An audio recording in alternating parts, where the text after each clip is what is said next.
A maid at 62, I secretly took my orphaned granddaughter to work. When she saw a billionaire guest, she screamed, "Look, Mommy's watch!" I saw the watch and froze in shock. I confronted him. He went pale, fell to his knees, and asked my granddaughter, "Who was your mom?" When she said the name, he broke down in tears. This changed everything. I'm glad to have you here. Follow my story until the end and comment the city you're watching from, so I can see how far my story has reached. My name is Ethel, and at 62 years old, I never thought a child's scream would change everything I believed about my life. But that Tuesday morning in March, when my 8-year-old granddaughter Veda spotted something that shouldn't have existed, our world cracked wide open. I had been working as a housekeeper for the Whitmore family for 3 years. $500 a week to clean their marble floors, dust their crystal chandeliers, and pretend I didn't exist when they entertained their wealthy friends. It wasn't the life I had imagined for myself, but after my daughter Sarah died 7 years ago, leaving me with a baby to raise on my own, dignity became a luxury I couldn't afford. That morning started like any other. I had dropped Veda off at school and arrived at the mansion by 7:30. The house always smelled like expensive furniture polish and fresh flowers, a stark contrast to our small apartment that reeked of the neighbors' cooking and had heating that worked only when it felt like it. Mrs.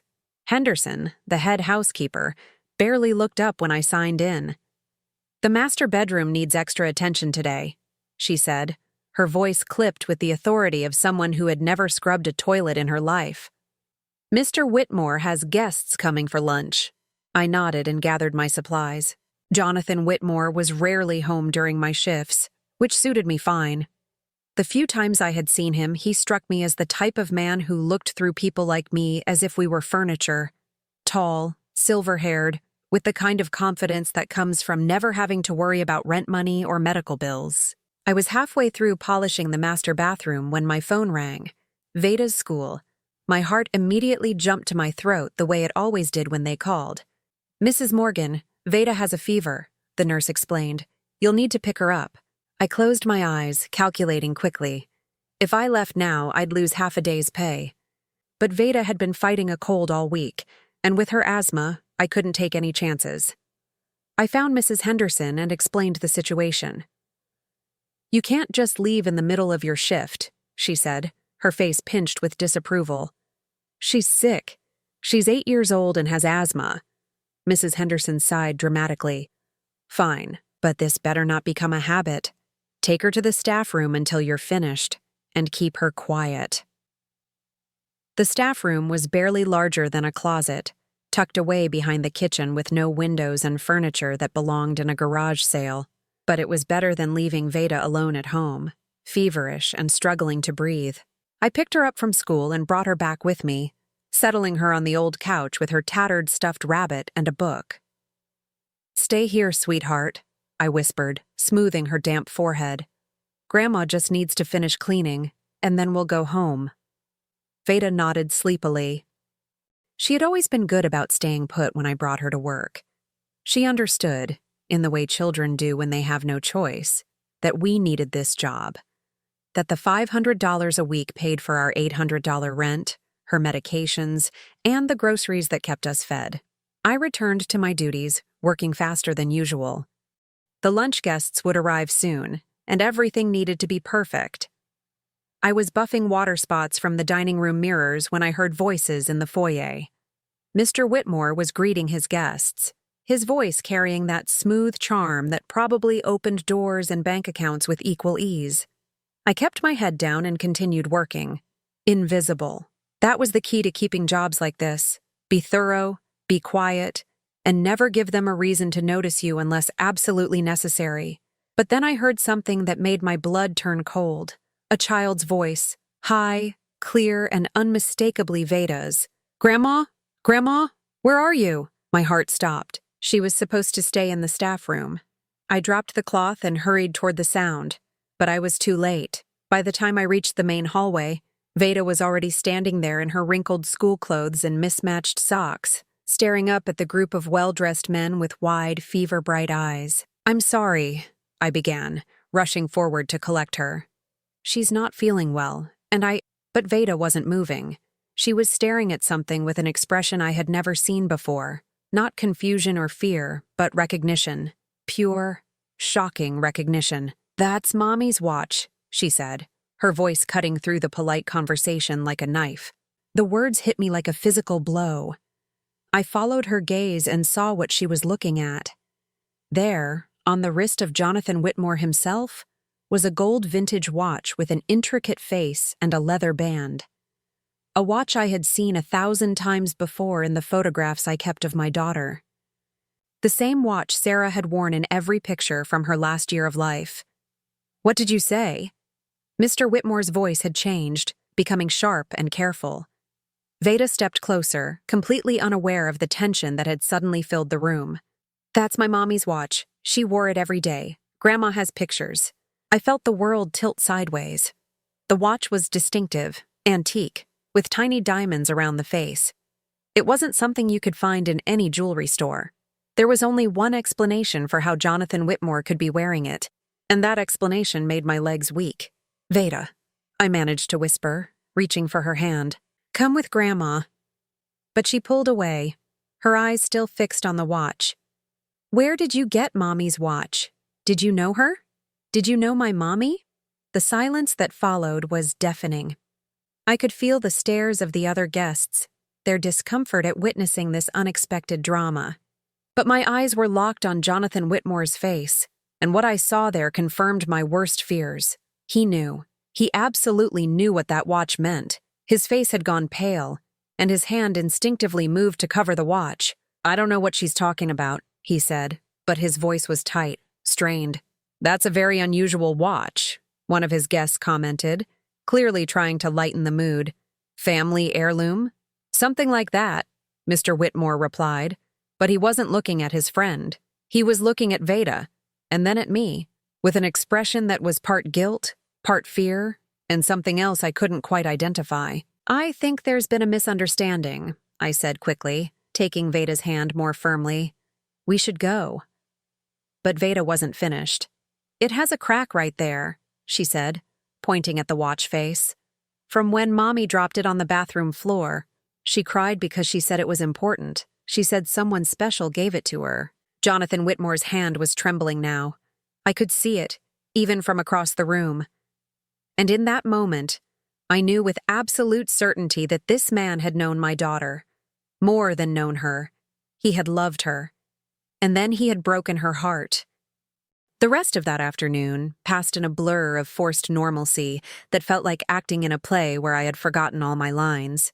I managed to get Veda back to the staff room, but my hands shook as I tried to finish my work. Every few minutes, I found myself stopping whatever I was doing, staring at nothing, trying to process what had just happened. Sarah's watch, on Jonathan Whitmore's wrist, in his mansion, where I had been cleaning his floors and washing his dishes for 3 years, never knowing that this man had been part of my daughter's life. Veda fell asleep on the couch, exhausted from her fever and the strange encounter. I watched her small chest rise and fall, thinking about all the times she had asked me about her mother, about her father, about why we were alone. I had told her that some stories were too sad to share, that when she was older, I would explain everything. But the truth was, I didn't know everything. Sarah had been so secretive in those last months before Veda was born. She had stopped talking about the man she was seeing, had become withdrawn and sad in ways that worried me, and then she died, taking all her secrets with her. By 5 o'clock, the lunch guests had left, and the mansion had settled into its usual afternoon quiet. Mrs. Henderson dismissed me curtly, clearly annoyed about the morning's disruption. I gathered my things and prepared to wake Veda when I heard footsteps in the hallway outside the staff room. "Mrs. Morgan?" Jonathan Whitmore's voice came through the door. "Could I speak with you for a moment?" My stomach clenched. I had hoped to leave without another confrontation, to take time to think about what I had witnessed. But apparently, he wasn't going to let that happen. I opened the door and found him standing there, still wearing that suit that probably cost more than I made in 6 months. But his earlier composure was gone. His face was drawn, and there were lines around his eyes that I hadn't noticed before. "Your granddaughter," he began, then stopped. "The watch she mentioned. Could you tell me about it?" I glanced back at Veda, still sleeping on the couch. What do you want to know? She said it belonged to her mother. You have photographs? The careful way he asked the question told me everything I needed to know. He wasn't curious. He wasn't making polite conversation. He was afraid. I do, I said, keeping my voice steady. Lots of them. Sarah wore that watch every single day for the last 2 years of her life. Said it was a gift from someone she loved. Something flickered across his face at the mention of my daughter's name. Sarah, he repeated quietly. Sarah Elizabeth Morgan. She died 7 years ago, 3 days after Veda was born. Complications from the delivery. I watched his face carefully. She was 29 years old and beautiful and scared. Scared because the man who gave her that watch had disappeared from her life right when she needed him most. Jonathan stepped backward as if I had slapped him. I think there's been a misunderstanding. Have there? I moved closer, lowering my voice so I wouldn't wake Veda. Because my granddaughter has been looking at pictures of that watch her entire life. She knows every scratch on it, every detail. And now here you are, wearing it, pretending you don't know what I'm talking about. Mrs. Morgan? I understand you're upset, but upset? I felt 8 years of grief and anger rising in my chest. Do you have any idea what it's been like?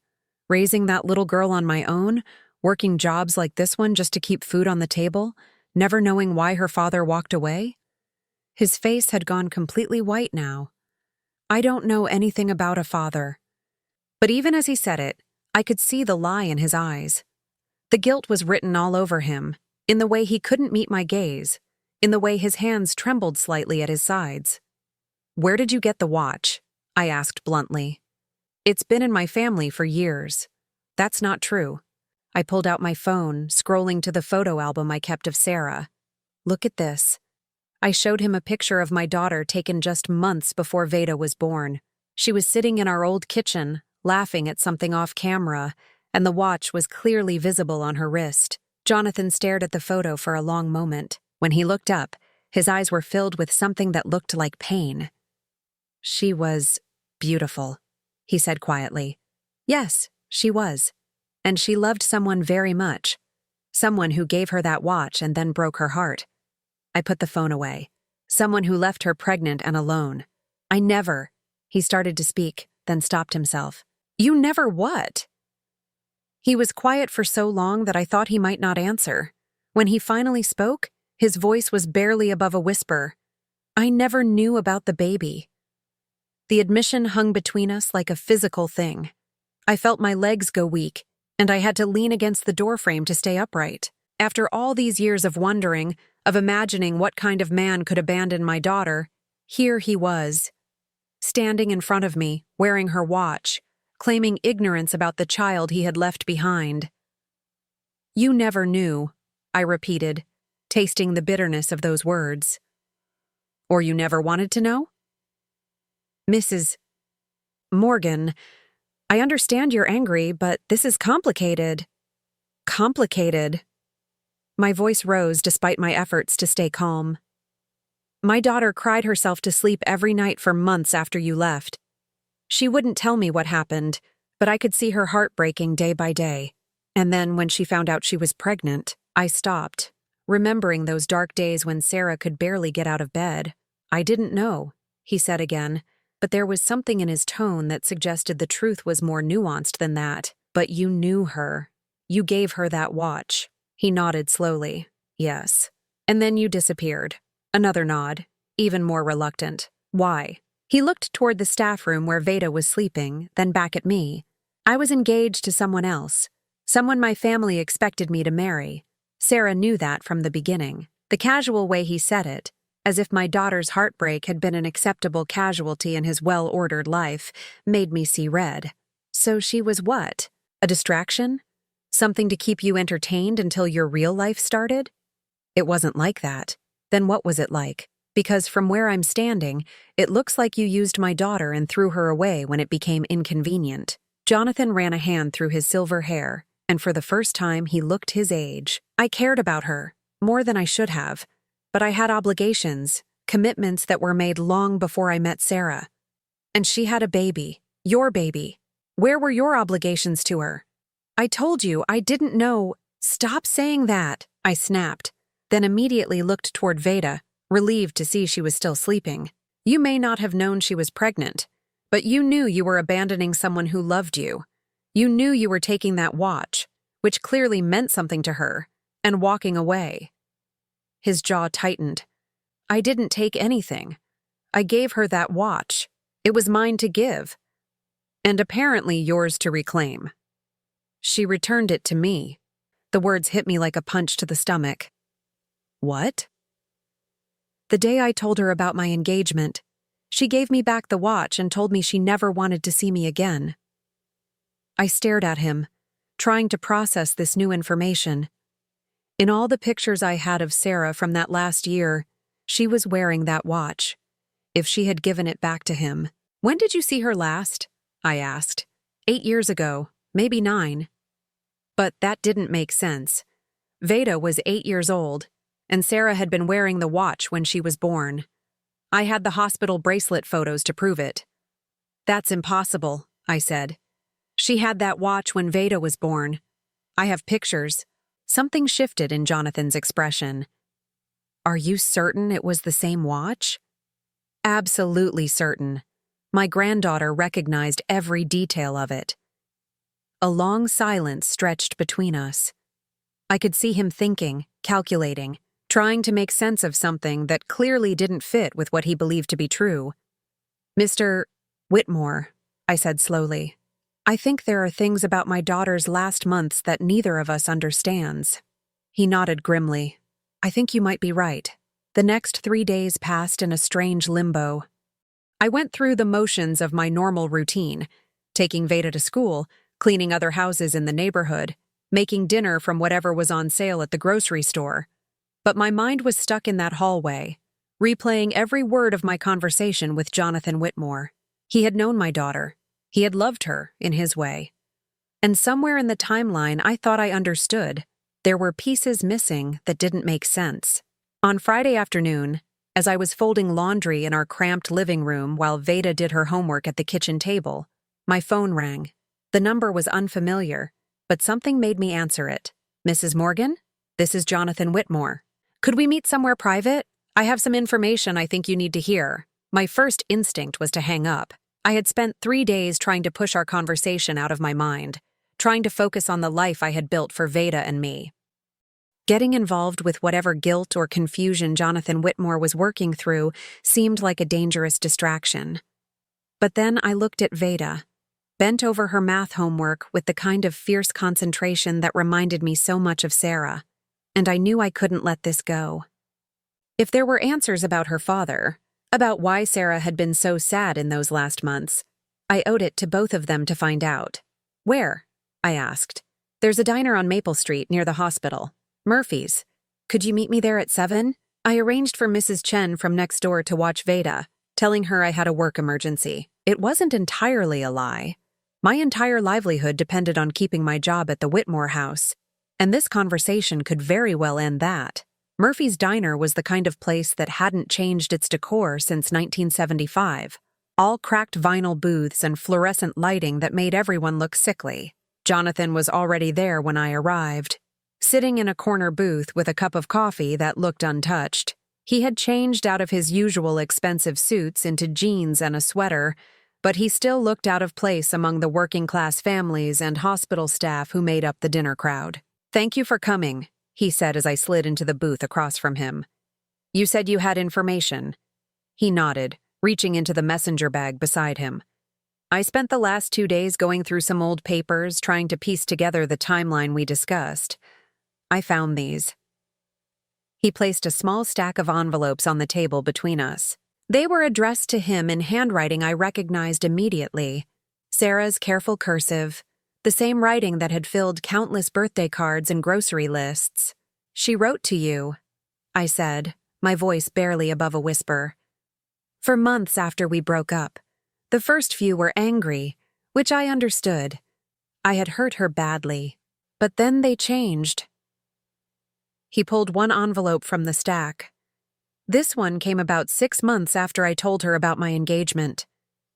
With trembling hands, I opened the envelope and unfolded the single sheet of paper inside. Jonathan, I know you probably throw these letters away without reading them, but I have to try one more time. I'm pregnant. The baby is due in March. I'm not asking you to leave Margaret or change your life. I just thought you should know. I still love you. I probably always will. But I understand now that love isn't always enough. Sarah. The words blurred as tears filled my eyes. March. Veda had been born in March, 8 years ago. You got this letter, I said, looking up at him. You knew she was pregnant. His face was gray, aged years in the harsh fluorescent light. I never saw it. I had my secretary handle my personal mail during that time, and I told her to return anything from Sarah unopened. Your secretary. Margaret and I were having problems. She was suspicious about the breakup with Sarah, asking questions I couldn't answer honestly. I thought the cleanest break would be to cut off all contact completely. I stared at him, trying to process the magnitude of what he was telling me. So Sarah wrote to tell you about your daughter, and you sent the letter back without reading it. I didn't know what it said. I just knew that continuing to have any contact with her would complicate everything. Everything, I repeated. Your convenient life. Your appropriate marriage. Yes, he said quietly. That's exactly what it was. There were more letters in the stack. I opened another one, dated 2 months later.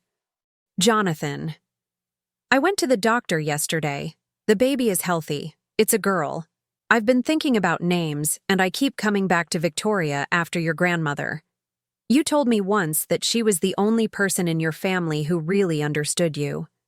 I bought a crib yesterday with money I've been saving. It's not much, but it's sturdy. I keep imagining what she'll look like, whether she'll have your eyes or mine. I miss you so much it feels like drowning sometimes, but I'm trying to be strong for her. Sarah. Victoria, I whispered. She was going to name the baby Victoria. Jonathan's hands were shaking now. My grandmother raised me after my parents died. She was the most important person in my life. But Veda's name is Veda, not Victoria. Keep reading. The next letter was dated just weeks before Sarah's due date. Jonathan. I saw the wedding announcement in the paper. You and Margaret looked beautiful together. I hope you'll be happy. I've decided to name the baby Veda instead of Victoria. It means knowledge or wisdom in Sanskrit. I want her to be smarter than her parents. Smart enough to know her own worth and not settle for someone who can't choose her completely. This is the last letter I'll write, I promise. But I wanted you to know that I forgive you. I don't understand your choice, but I forgive it. Sarah. I sat back against the vinyl booth, overwhelmed by the weight of my daughter's words.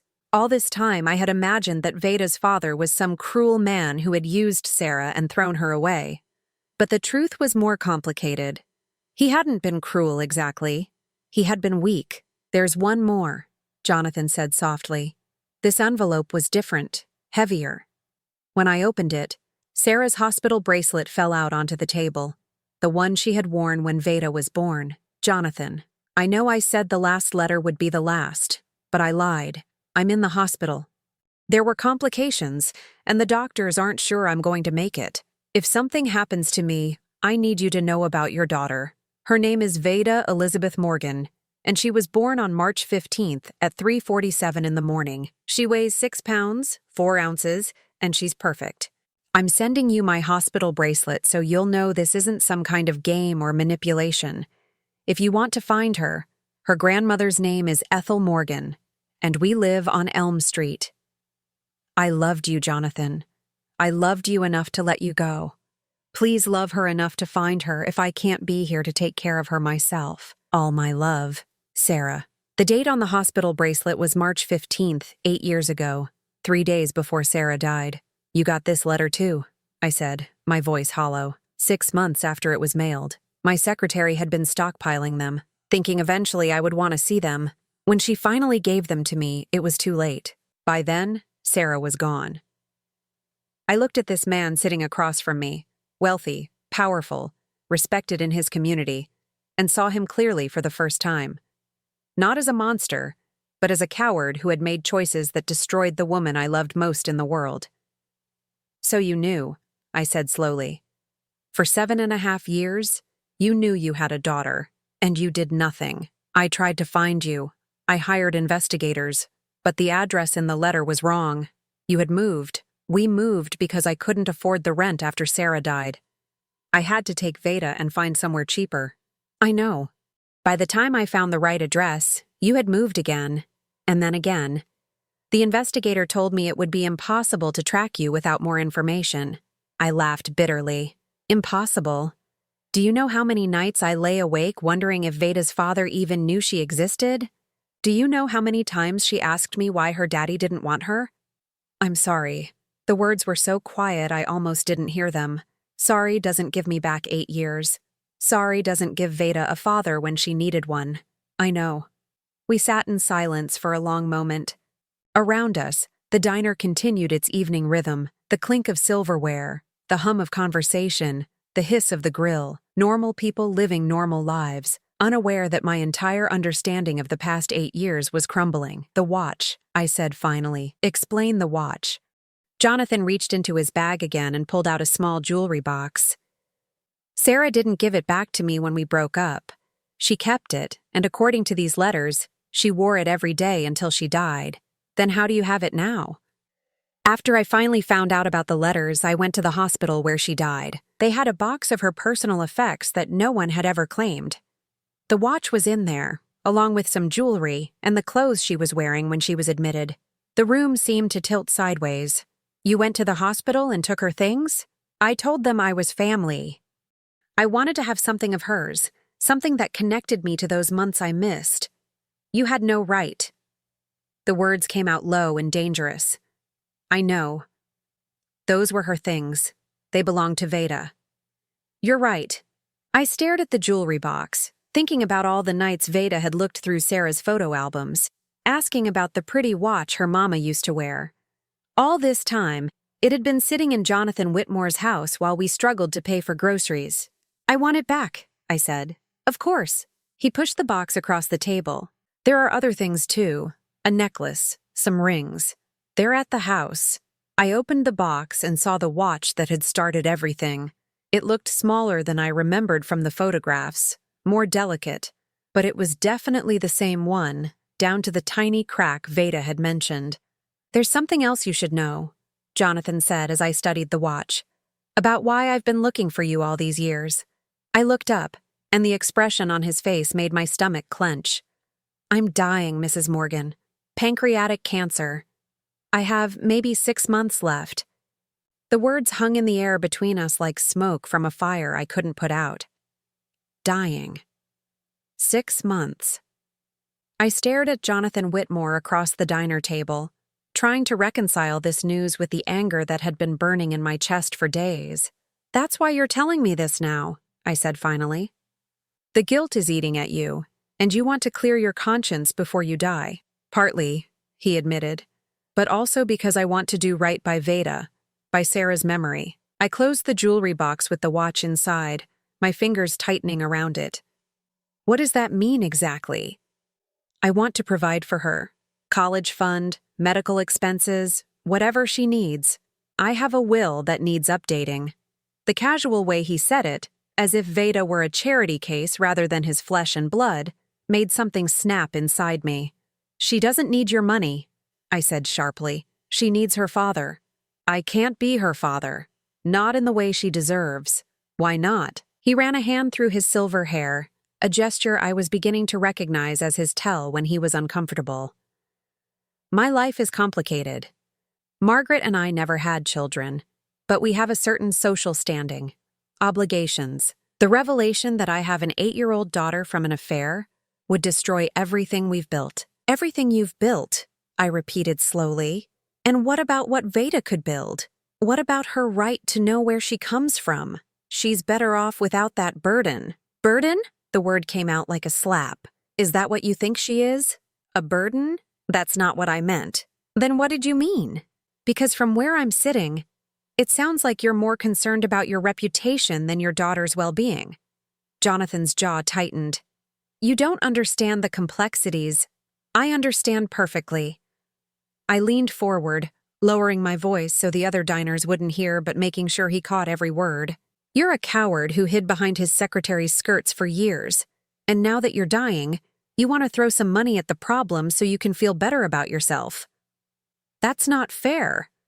Fair? I almost laughed. You want to talk about fair? Sarah worked 2 jobs while she was pregnant because she couldn't afford prenatal care. I've been cleaning houses for 12 years to put food on the table and keep Veda in school. We've been living paycheck to paycheck while you sit in your mansion wearing her mother's watch. Don't you dare talk to me about fair. The silence that followed was thick with tension. I could see other customers glancing our way, sensing the conflict even if they couldn't hear the details. I know you're angry, Jonathan said finally. You have every right to be. But think about what's best for Veda. A financial foundation for her future versus the chaos that would come from revealing the truth. The truth isn't chaos. It's just truth. My world would eat her alive. The media attention, the speculation about Margaret and me, the whispers at school.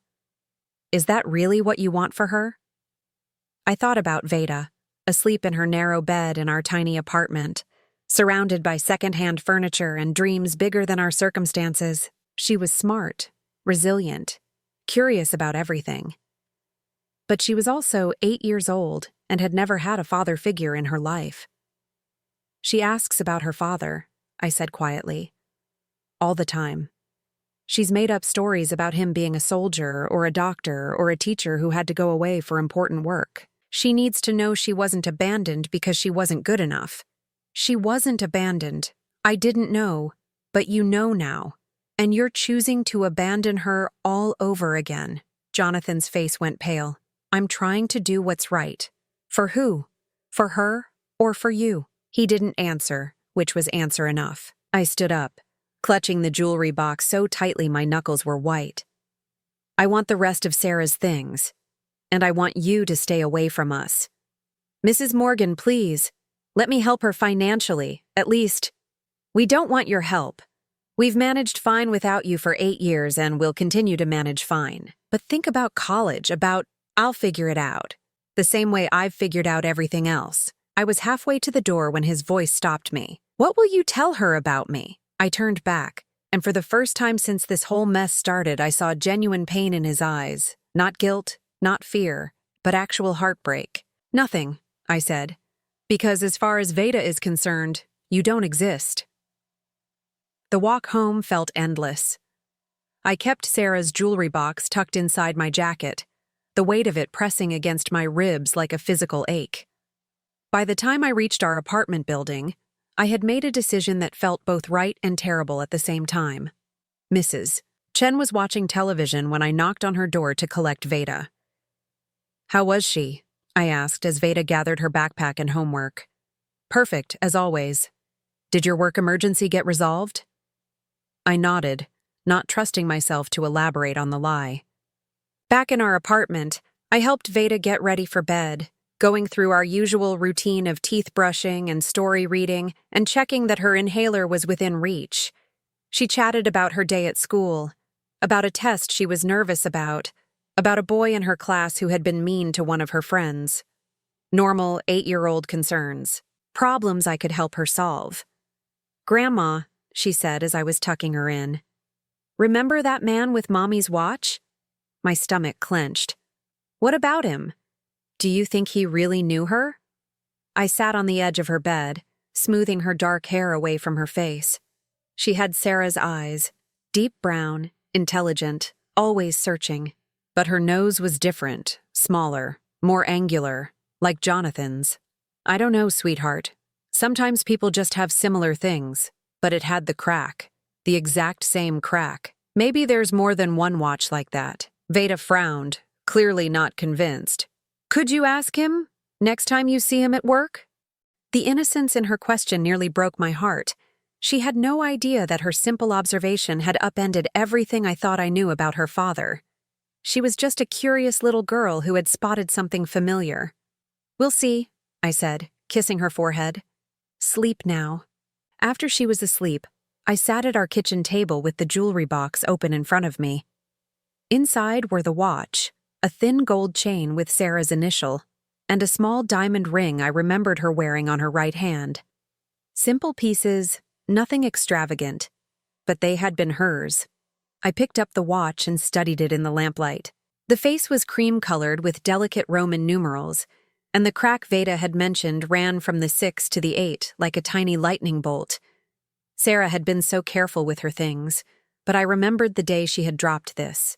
She had been about 7 months pregnant, tired and clumsy with the weight of carrying Veda. When the watch hit the bathroom tile, she had cried for 20 minutes.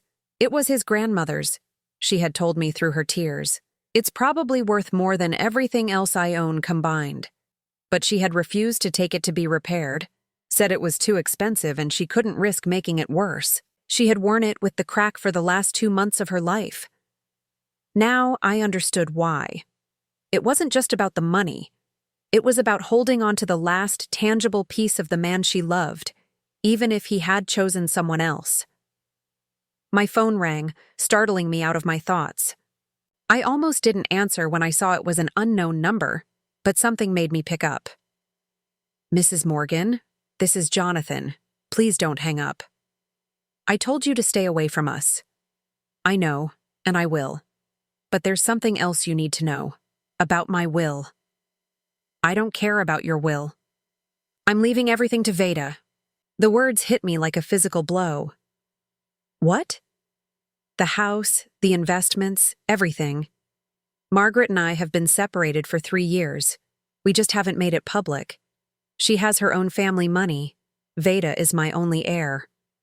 I sank into a chair, the phone pressed against my ear. "How much money are we talking about?"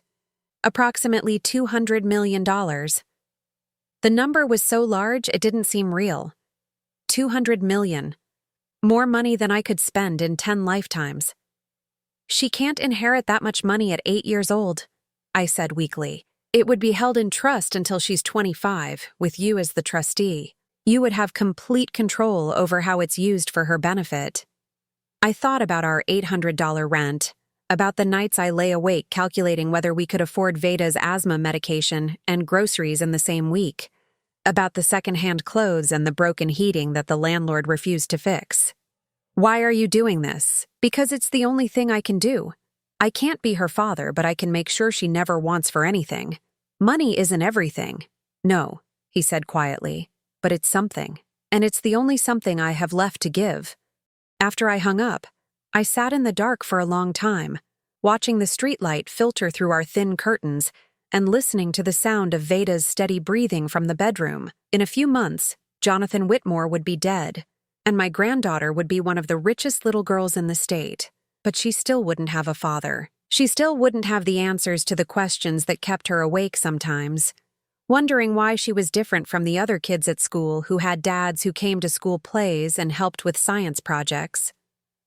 The money would change our circumstances, but it wouldn't change the fact that the man who was her father had chosen his comfortable life over her, just like he had chosen it over her mother. I picked up Sarah's watch again, running my finger along the crack that had never been repaired. Some things, once broken, couldn't be fixed. Some absences couldn't be filled, no matter how much money you threw at them. But the money would mean Veda could go to college anywhere she wanted. It would mean she could pursue her dreams without the weight of financial worry that had shaped every decision in my adult life.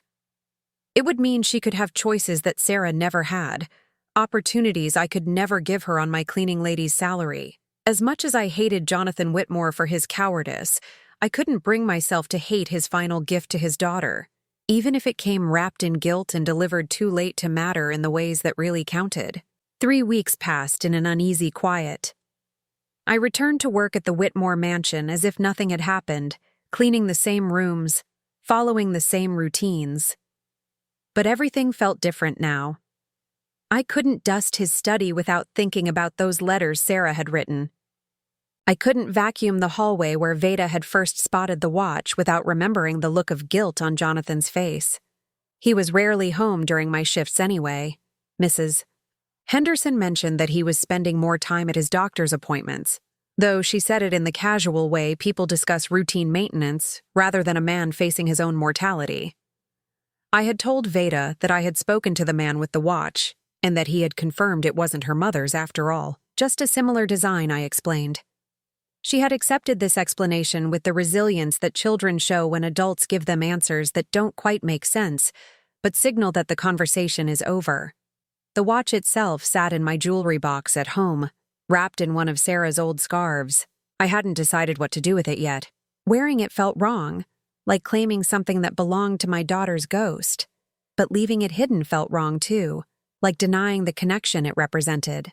On a Thursday afternoon in early April, I was reorganizing the linen closet when Mrs. Henderson found me, her usually stern expression replaced by something that looked like concern. "Mrs. Morgan, I need to speak with you about your schedule." I set down the stack of towels I had been folding. "Is there a problem?" "Mr. Whitmore is quite ill. He's asked me to reduce the household staff temporarily."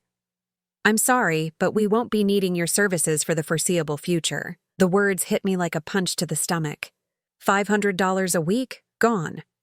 Without that income, we would have to move again, find somewhere even cheaper. Veda would have to change schools, leave behind the friends she had finally made. "I see," I managed to say. "Will you need me to finish out the week?" "Today will be your last day.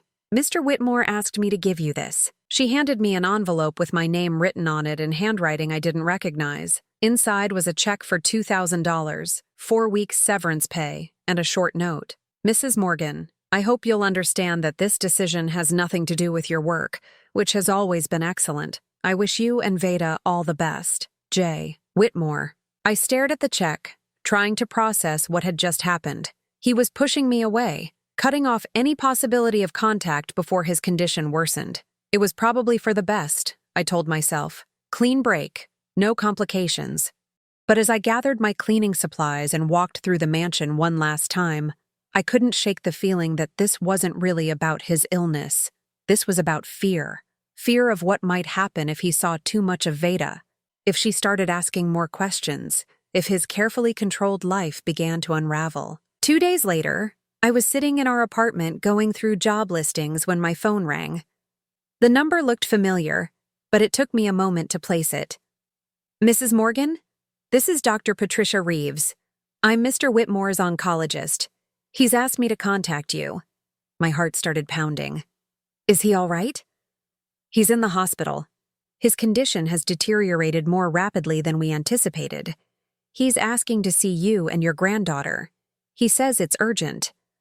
I closed my eyes, gripping the phone tighter. "Dr. Reeves, I don't think that's a good idea. Veda doesn't know about their connection, and I don't want to confuse her. I understand your concerns, but Mrs. Morgan, I need to be direct with you.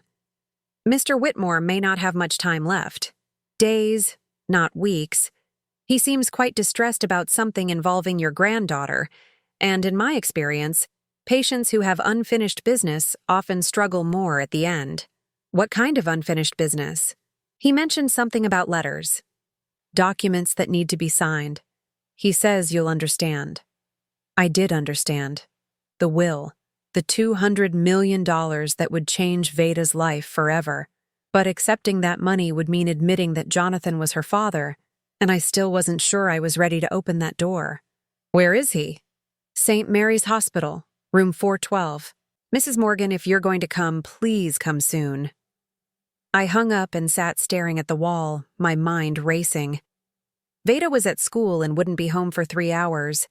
I could go to the hospital, sign whatever documents he needed signed, and be back before she ever knew I was gone. Keep it simple. Keep it clean. Keep her out of the emotional mess that came with having a dying father who had never wanted to know her. But as I grabbed my purse and headed for the door, I couldn't shake the memory of Veda's face when she had seen that watch. The excitement in her voice when she thought she had found a connection to her mother. Maybe she deserved to know the truth, even if it was complicated and painful. 30 minutes later, I was standing outside room 412 at St. Mary's Hospital. Through the partially open door, I could see Jonathan connected to various machines, his skin gray and his breathing labored. He looked nothing like the confident, well-dressed man I had been cleaning up after for 3 years. He looked fragile, human, afraid. I knocked softly on the doorframe. Mr. Whitmore? His eyes opened, and when he saw me, relief flooded his face. Ethel, thank you for coming. It was the first time he had ever used my first name. Doctor, Reeves said you needed to see me. I do. Please, sit down. I pulled a chair closer to his bed, but remained standing. What's this about, Jonathan? I've been thinking about our conversation at the diner, about what you said about Veda needing to know her father. I thought you had made your feelings clear on that subject. He struggled to sit up straighter, wincing with the effort. I was wrong. I've been wrong about so many things. What changed your mind? I had a dream about Sarah. She was holding Veda as a baby, and she looked at me and said, "She's going to wonder her whole life why you didn't choose her." When I woke up, I realized that's exactly what I'm doing. I'm choosing my comfort, my reputation, over my daughter's need to know where she comes from. I felt something shift in my chest, a small crack in the wall of anger I had built around this situation. It's a little late for that realization, don't you think? Yes, but not too late to do something about it. What do you want to do? I want to meet her. Really meet her. I want her to know who I am before I die. I stared at him, trying to read the sincerity in his face. And then what? You have this deathbed confession. She gets to say goodbye to a father she never knew she had. And then I'm left to pick up the pieces of her grief? That seems incredibly selfish. I know how it sounds. But Ethel, I've spent the last 3 weeks researching you and Veda. I know about her grades, her interests, her dreams of becoming a veterinarian. I know you've been saving money for years to buy her a bicycle for her 9th birthday. I know she's been asking for piano lessons, but you can't afford them. The fact that he had been watching us, learning about our lives from a distance, should have felt intrusive. Instead, it felt like something I hadn't expected from him. It felt like caring. How do you know all that? I hired someone to do a background check. Not to invade your privacy, but because I wanted to understand what kind of life she has, what kind of person she's becoming without me. And what did you find? I found a little girl who is smart and kind and resilient. I found a grandmother who has sacrificed everything to give her the best life possible. And I found myself wishing I could have been part of that. I sank into the chair, suddenly exhausted. Jonathan, even if I agreed to this, how would I explain it to her? Veda? Meet your father who's been alive your whole life but chose not to be part of it until now? That's going to destroy her. We could start smaller.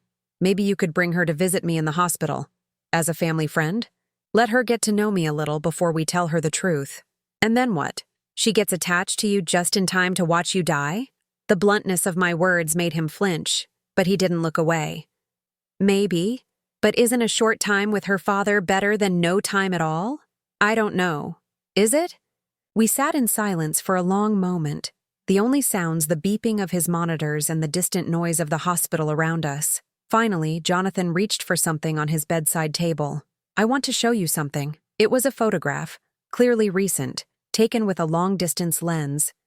Veda and I were walking out of her school, her backpack slung over her shoulder, her face animated as she told me something that had happened during her day. I was smiling down at her, my hand on her shoulder. When was this taken? I asked. Last week. The investigator I hired took it to confirm her identity for the will, but when I saw it, I couldn't stop looking at it. She looks so much like Sarah. But there's something else too. Something around the eyes, the shape of her face. She looks like you, I said quietly. Yes. And when I saw that, I realized that she's not just Sarah's daughter. She's mine too. I've missed 8 years of watching her grow up, of being part of her life.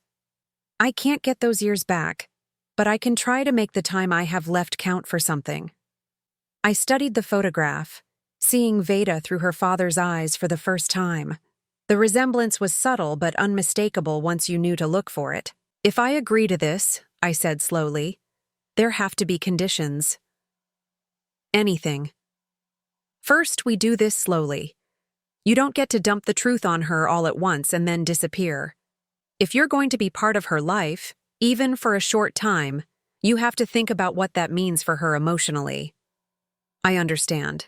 Second, if at any point I think this is hurting her more than helping her, we stop. No arguments, no negotiations. Agreed. Third, the money stays out of this until she's old enough to understand what it means. She doesn't need to know about the inheritance while she's grieving. Jonathan nodded slowly. Those are fair conditions. I looked at the photograph one more time, then handed it back to him. I'll bring her tomorrow after school. But Jonathan, if you break her heart the way you broke her mother's, I will make sure she forgets you ever existed. For the first time since I had arrived, he smiled. It was a weak smile, shadowed by pain and medication, but it was genuine. Thank you, Ethel, for giving me this chance. As I left the hospital, I realized that I had just agreed to something that would change everything for Veda and me.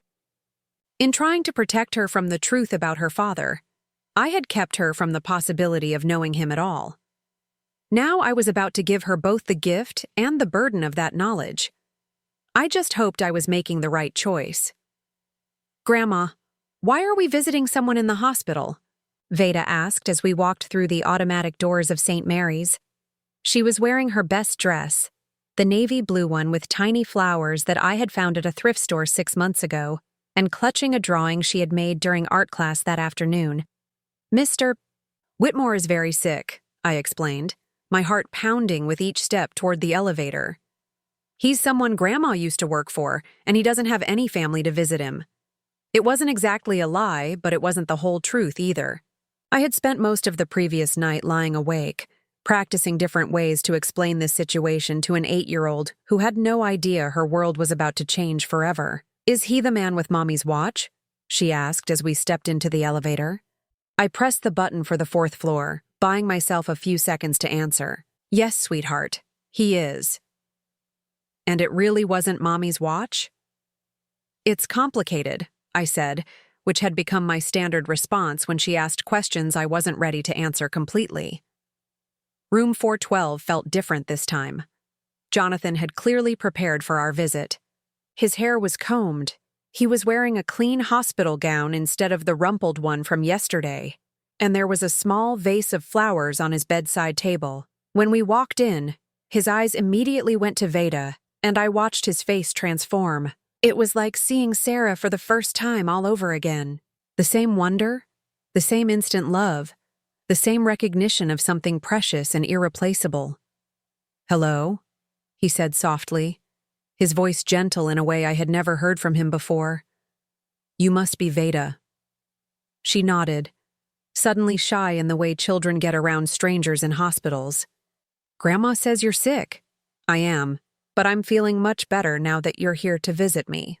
Veda looked around the room, taking in the machines and monitors with the frank curiosity of childhood. Does it hurt? Sometimes, but the doctors give me medicine that helps. She held up her drawing, which showed a stick figure family standing in front of a house with a giant sun overhead. I made this for you. Grandma said you don't have family to visit. Jonathan's eyes filled with tears as he took the picture. This is beautiful, Veda. Thank you so much. That's me and Grandma, she explained, pointing to the 2 figures holding hands. And that's our apartment building. It's not very big, but we like it. It looks perfect, he said, studying the drawing as if it were a masterpiece. Where do you go to school? Roosevelt Elementary. I'm in 3rd grade. My teacher's name is Mrs. Patterson, and she says I'm very good at math. That's wonderful. Math was always my favorite subject, too. I watched this conversation unfold, amazed at how easily they fell into talking with each other. Jonathan asked about her friends, her favorite books, her dreams for the future. Veda told him about wanting to be a veterinarian, about the stray cat she fed behind our apartment building, about how she was saving her allowance money to buy it food and toys. After 30 minutes, I could see that Jonathan was getting tired, though he was clearly fighting to stay engaged with Veda's chatter. Sweetheart, I said gently, maybe we should let Mr. Whitmore rest now. But I want to ask him about the watch, she said, turning back to Jonathan with that direct way children have of cutting straight to the heart of things. Jonathan looked at me and I nodded slightly. We had agreed that he could tell her about knowing her mother, just not the full extent of their relationship. The watch belonged to someone very special to me, he said carefully. A woman named Sarah. She was beautiful and kind, just like you. Veda's eyes widened. That was my mommy's name, Sarah Elizabeth Morgan. I know. Your mother and I were friends a long time ago. Did you love her? The question was so simple, so direct, that it took my breath away. Jonathan was quiet for a long moment, and when he spoke, his voice was thick with emotion. Yes, Veda. I loved her very much. Then why didn't you marry her? I started to interrupt, to redirect the conversation away from territory that was too complicated for an 8-year-old to navigate. But Jonathan held up a hand, asking me to let him answer. Sometimes grown-ups make mistakes, he said. Sometimes they think they know what's best, but they're wrong. I made a very big mistake with your mother, and I've regretted it every day since. Veda considered this with the seriousness that children bring to adult problems they don't fully understand. Grandma says Mommy went to heaven when I was born. She did. And I bet she's watching over you right now, very proud of the amazing little girl you've become. Do you think she's mad at you? For your mistake? Jonathan's composure finally cracked. Tears slid down his cheeks as he looked at this child, his child, who was asking the questions that had tormented him for years. I hope she's forgiven me, he whispered. Veda studied his face with that intense way children have of trying to understand the emotional landscape of adults. Then, without warning, she climbed up onto his hospital bed and hugged him. I forgive you, she said simply. If Mommy loved you, then you must be good. Jonathan's arms closed around her, and he held her as if she were the most precious thing in the world. Which, I realized, she was. She was his daughter, and this was the first time he had ever held her. I turned away, giving them their moment, and found myself crying for the first time since this whole complicated mess began. Not tears of anger or grief, but something else. Something that felt like healing. Over the next 2 weeks, we visited Jonathan every day after school. Veda brought him her homework to show him, read him stories from her favorite books, and peppered him with questions about everything from his childhood to his opinion on whether dogs were better than cats. Slowly, carefully, we began to tell her more of the truth. That Jonathan had loved her mother very much, but had been too scared to stay with her. That he had made choices he regretted, but that those choices didn't mean he hadn't cared. That sometimes love isn't enough to overcome fear and circumstances. It was during one of these visits that Veda, with the innocent wisdom of childhood, asked the question that changed everything. If you're my mommy's friend, and you loved her, does that make you like my daddy? The room went completely silent. Jonathan looked at me, asking permission with his eyes to tell her the truth. I thought about all the years I had protected her from this knowledge, all the nights she had cried because she didn't have a father like other kids, all the questions I had deflected because I thought the truth would hurt her more than ignorance. Yes, sweetheart, I said softly. That's exactly what it makes him. Veda looked from me to Jonathan and back again, processing this information with the adaptability that children possess. So you're my daddy, she said to Jonathan, testing the words. If you want me to be. She considered this seriously. I always wanted a daddy. But I thought daddies were supposed to live with their kids and help with homework and come to school plays. You're right, Jonathan said. That's what daddies are supposed to do. I can't live with you or help with your homework every day, but I can love you with all my heart for whatever time I have left. Are you going to die soon? The directness of the question stunned us both, but Jonathan answered honestly. Yes, Veda. Probably in a few weeks. She thought about this, then nodded as if it made perfect sense. Then we better make sure you know all the important stuff about me before then. And that's exactly what they did. For the remaining weeks of Jonathan's life, Veda made sure he understood who she was. She brought photo albums from home, showed him her report cards, taught him her favorite songs. She made him promise to watch over her from heaven the same way her mother did. In return, Jonathan told her stories about her mother that I had never known. How Sarah laughed so hard at movies that she snorted. How she always ordered the same thing at restaurants because she was afraid to try something new and not like it. How she had the softest heart for stray animals and homeless people and anyone who needed help. "She sounds like you," he told Veda one afternoon as she was coloring at his bedside table. "Kind and brave and smart. Grandma says I have her eyes but someone else's nose. You have my nose," he said quietly. Veda touched her nose thoughtfully.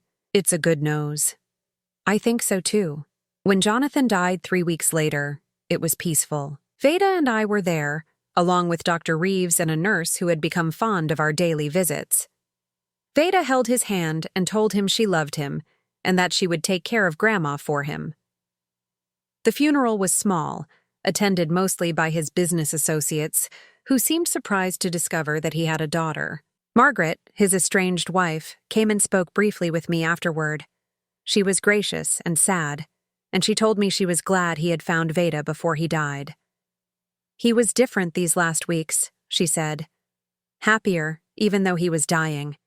You gave him something he didn't know he needed." 3 days after the funeral, Jonathan's lawyer called to discuss the will. The meeting was held in his downtown office, all mahogany and leather, and the quiet efficiency of serious money. "Mr. Whitmore was very specific about his wishes," the lawyer explained, spreading documents across the conference table. "The bulk of his estate, approximately $200 million, is to be held in trust for Veda until her 25th birthday, with Mrs. Morgan as the trustee." The numbers still didn't feel real. $200 million. Enough money to ensure that Veda would never have to worry about rent or groceries or medical bills the way I had for the past 8 years. "However," the lawyer continued, "there are some conditions." I looked up, suddenly wary. Even in death, Jonathan was going to try to control our lives. "The money is to be used exclusively for Veda's benefit. Education, medical care, housing, reasonable living expenses. Mrs. Morgan, you're also provided for with a separate trust of $10 million to ensure you're never financially dependent on Veda's inheritance." $10 million for me. More money than I had ever imagined having.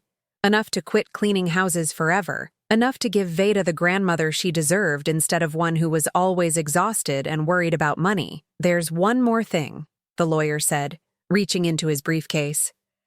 "Mr. Whitmore asked me to give this to Veda personally." It was a small jewelry box, similar to the one that had held Sarah's watch. Inside was a locket, gold and delicate, with an inscription on the back. "For my daughter, with all my love. Dad." Inside the locket were 2 tiny photographs, one of Sarah, taken when she was young and laughing, and one of Jonathan from around the same time period. That evening, as I fastened the locket around Veda's neck, she looked at herself in the mirror with satisfaction. "Now I have both of them with me," she said simply. "Yes, you do. Grandma, are we rich now?" I thought about how to explain the concept of $200 million to an 8-year-old. "We're comfortable, sweetheart. We don't have to worry about money anymore." "Good. Can we get the kitty from behind our building some real food now, and maybe take her to the vet?" I laughed, realizing that even with all this money, Veda's priorities remained exactly the same. Take care of the people and animals who needed help. Be kind, be brave. "Yes, sweetheart. We can definitely take care of the kitty." 6 months later, we moved into a house in a good neighborhood with excellent schools and a big yard where Veda could play. But we kept our routine of visiting Sarah's grave every Sunday, bringing flowers and updating her on how Veda was doing in school, how she was learning piano, how she had decided she definitely wanted to be a veterinarian when she grew up. "She found her daddy, Sarah," I told the headstone one autumn afternoon while Veda arranged fresh daisies in the vase. "It wasn't the way any of us would have chosen, but she found him. And he loved her exactly the way you knew he would, if he ever got the chance to know her." The watch, Sarah's watch, now sits on Veda's dresser, in a place of honor next to the locket her father gave her. She's too young to wear it yet, but she likes to hold it sometimes while she's doing homework or reading before bed. "It tells time backward," she told me one evening, studying the crack in the face. "It goes from when Mommy had it to when Daddy had it to when I have it. Like a story moving through our family." That's exactly what it is, I realized. The watch isn't just a piece of jewelry. It's proof that love persists, even when people make mistakes, even when circumstances tear families apart, even when time runs out too soon. It's proof that sometimes, if you're very lucky, you get a second chance to do the right thing. And sometimes, that's enough. Now I'm curious about you who listened to my story. What would you do if you were in my place? Have you ever been through something similar? Comment below. And meanwhile, I'm leaving on the final screen 2 other stories that are channel favorites, and they will definitely surprise you. Thank you for watching until here.